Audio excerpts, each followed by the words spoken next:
ایک شخص پر سب سے پہلا فریضہ جو اللہ رب العالمین نے عائد کیا ہے وہ کیا ہے؟ وہ ہے علم حاصل کرنا۔ ہماری شریعت کی شروعات ہی علم سے ہوئی ہے۔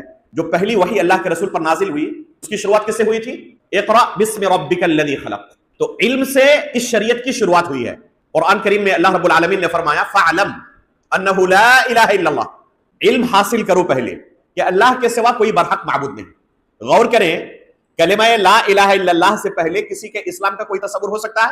ایک شخص اسلام کے اندر داخل ہونا چاہے، سب سے پہلی چیز اس سے کس چیز کا مطالبہ کیا جائے گا؟ تو وہ کلمہ لا الہ الا اللہ کا اقرار کرے۔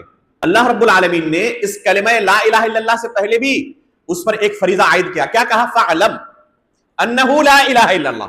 پہلے اسے جاننے کی ضرورت ہے کہ اس کلمے کا معنی کیا ہے، اس کے مفہوم، اس کا مفہوم کیا ہے۔ ہم یہ کلمہ اپنی زبان سے ادا کر رہے ہیں تو اس کلمے کے ادا کرنے کا ہماری زندگی پر کیا اثر پڑے گا؟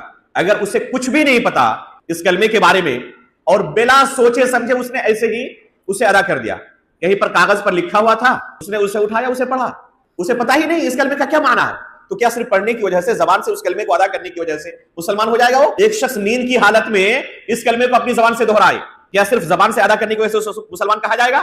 اسے مسلمان نہیں کہا جائے گا۔ کب کہا جائے گا؟